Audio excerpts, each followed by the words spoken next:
Hello guys, Assalamu alaikum. Welcome back to another episode of Medicine with Farhan. My name is Farhan Khan and the product we are going to discuss in this video is basically Provaz N4 and Provaz N. Both the products are manufactured by Sami Pharmaceutical Industry Private Limited. Both the products are basically present in the market in a tablet form. The salt which is present in Provaz N and the Provaz N4 is basically paracetamol as well as orphanidine. अब Provaz N फिर Provaz N4 में क्या फ़र्क है? Basically the difference is concentration of the active constituent which is present in both the tablets. अब हम बात कर लेते हैं प्रोवाज एन के अंदर जो एक्टिव कॉन्स्टिट्यूएंट है हमारे पास पैरासीटामोल एज वेल एज ऑर्फेनिन, उसकी कंसंट्रेशन क्या है एक्टिव सॉल्ट की। तो प्रोवाज एन जो है उसके अंदर आपके जो पैरासीटामोल है वो होता है 450 mg और ऑर्फेनिन होता है 35 mg। जबकि हम बात कर लेते हैं आपकी प्रोवाज एन फोर्ट की। प्रोवाज एन फोर्ट के अंदर जो है आपका पैरासीटामोल है वो 450 से इंक्रीज होके हो जाता है 650 और आपका जो ऑर्फेनिन है वो 35 mg से शिफ्ट हो जाता है और इंक्रीज हो जाता है अप टू 50 mg। तो जैसे हमें पता लग गया कि प्रोवाज एन के अंदर जो और प्रोवाज एन फोर्ट के अंदर फ़र्क क्या है। कॉन्स्टिट्यूएंट सारे एक्टिव सॉल्ट सब सेम है, बस कंसंट्रेशन का फ़र्क है दोनों प्रोडक्ट के अंदर। अब हम बात कर लेते हैं इसकी इंडिकेशंस के ऊपर। इंडिकेशन क्या है? प्रोवाज एंड फोर्ट के अंदर जो है हमारे पास है पैरासीटामोल और ऑर्फेनिन। जैसे कि पता है पैरासीटामोल जो है वो एंटीपायरेटिक है और एनाल्जेसिक भी है। और जब ऑर्फेनिन के ऊपर आता है तो वो है मसल रिलैक्सेंट। मसल रिलैक्सेंट यानी आपके मसल स्पैज़म और टेंशन को रिलीज़ करेगा, यानी एज अ एनाल्जेसिक और as to treat all kind of pain in your body. आपके जिस्म में कहीं पे भी दर्द हो रहा है आप प्रोवाज एन और प्रोवाज एन फोर्ट को कंज्यूम कर सकते हैं उसको ट्रीट करने के लिए। अब हम बात कर लेते हैं प्योरली इंडिकेशंस के ऊपर के दोनों टैबलेट्स के बेसिकली इंडिकेशंस क्या हैं। तो इंडिकेशंस के अंदर आता है आपका हेडेक। अब हेडेक ऑक्सीपिटल हो या फ्रंटल हो, दोनों को ट्रीट करेगा।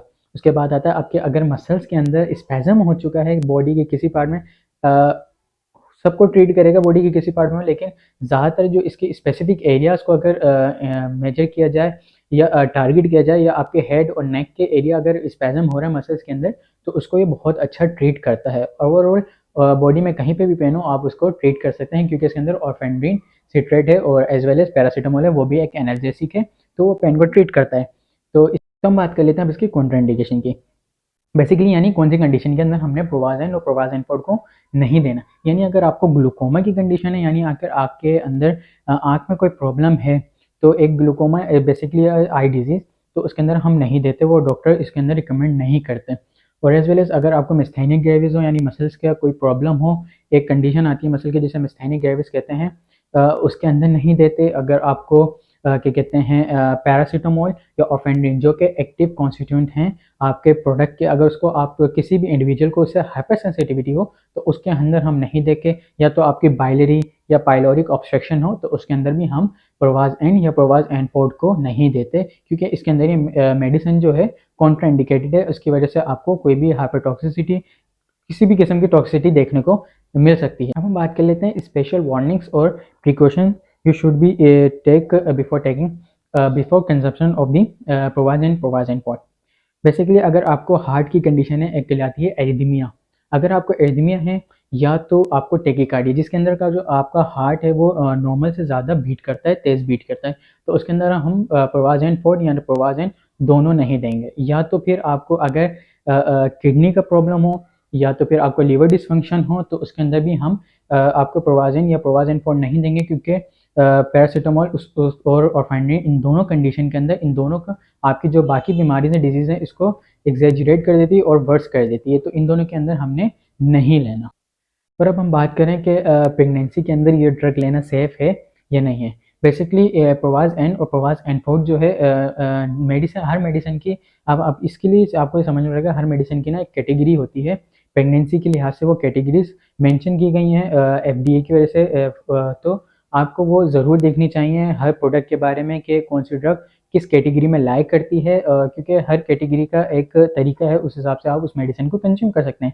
बेसिकली जो प्रोवाज एन है और प्रोवाज एन फोर्ट है वो लाइक करती है B2 कैटेगरी के अंदर, यानी आप हम लेक्टेटिंग मदर्स और एज वेल एज जो प्रेग्नेंट हैं उनके अंदर हम प्रोवाज एन फोर्ट और प्रोवाज एन फोर्ट दोनों को अलाउ नहीं करेंगे कि वो कंज्यूम करें, या तो डॉक्टर जब तक रिकमेंड ना करें।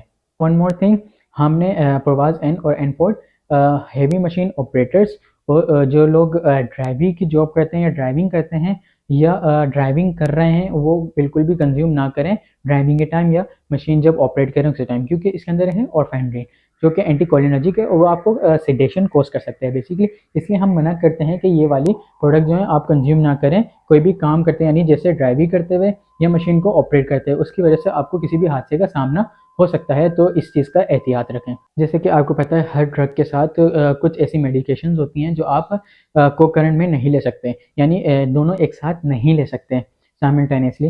तो इसकी जो प्रोवाजेन और प्रोवाजेनफोर्ड के साथ जो मेडिकेशन है जो आप एक साथ कंज्यूम नहीं कर सकते, यानी आपको वो मेडिकेशन स्टॉप करनी पड़ेंगी, या अगर वो ले रहे हैं तो आप ये मेडिकेशन यानी प्रोवाज और प्रोवाजेनफोर्ड नहीं ले सकते। उसमें आते हैं यानी अल्कोहल और अल्कोहल टाइप ड्रग्स आती हैं, मेटोक्लोप्रोमाइड आती है, आपने ये कंज्यूम नहीं करनी प्रोवाजोइन और प्रोवाजेनफोर्ड को कंज्यूम करते हुए। अब हम बात कर लेते हैं बेसिकली अबाउट डोज कि इसकी क्या डोज है और क्या रिकमेंडेड डोज है। प्रोवाज एन जो टेबलेट है जिसके अंदर आपका पैरासीटामोल और ऑर्फेनड्रिन जो है वो आता है 35 mg ऑर्फेनड्रिन और 450 पैरासीटामोल। ये आप 2 टैबलेट्स 3 टाइम्स अ डे और as directed by the physician. अब हम बात कर लेते हैं प्रोवाज एनफोर्ड की। एनफोर्ड यानी जिसके अंदर जो हमारा पैरासीटामोल है वो 650 mg है और ऑर्फेनड्रिन जो है वो हमारा आता है 50 mg। तो उसकी जो डोज है बेसिकली वो 1 टैबलेट ट्वाइस अ डेली और as directed by the physician. तो आप जो भी डॉक्टर आपको रिकमेंड करे उस हिसाब से ले सकते हैं। और वैसे नॉर्मल डोज जो है वो जो मैंने बताई, यानी 2 tablets 3 times a day Provas N के लिए और प्रोवाज एनफोर्ड के लिए 1 टैबलेट ट्वाइस अ डे। सही है, तो अब हम बात कर लेते हैं कौन सी कंडीशन के अंदर बेसिकली इसकी टॉक्सिसिटी जल्दी देखने को मिल सकती है। यानी अगर आपका टेकिकार्डी की कंडीशन हो, यानी आपको ग्लूकोमा हो, या तो कोई हार्ट की डिफिकल्ट कंडीशन हो, एडिमा वगैरह हो, तो आपको टॉक्सिसिटी देखने को जल्दी मिलेगी। या तो आपका लीवर डैमेज हो, या तो आपकी किडनी के अंदर कोई प्रॉब्लम हो, तो जब भी आपको पैरासीटामोल की वजह से इसकी टॉक्सिसिटी देखने को मिल सकती है। लेकिन टॉक्सिसिटी ईजिली ट्रीट हो जाती है। मार्केट में एंटीडोट इसके अवेलेबल हैं। पैरासीटामोल के लिए आता है एन एसिटाइलसिस्टीन आता है, और या एक्टिवेटेड चारकोल आता है, उससे हम इसकी टॉक्सिसिटी को ट्रीट कर लेते हैं। तो अब बात कर लेते हैं इसकी जो डोज है वो हमेशा डॉक्टर की हिदायत के मुताबिक इस्तेमाल करें। तमाम दवाइयों को बच्चों की पहुंच से दूर रखें, उनको नमी से और धूप से बचाएं, यानी कि उसको छाँव वाले एरिया के अंदर रखें और मेंटेन करें इसका टेम्परेचर मेडिसिन का 15 to 30 डिग्री सेंटीग्रेड के दरमियान दरमियान रखें। आई होप कि आपको ये वीडियो काफ़ी अच्छी लगी होगी और इन्फॉर्मेटिव साबित हुई होगी। तो आप अगर इस चैनल के ऊपर नए हैं तो सब्सक्राइब कर दें, लाइक कर दें, शेयर कर दें और मुझे इजाज़त दें। आपका मेज़बान, अपना ख्याल रखिएगा। अल्लाह हाफिज़।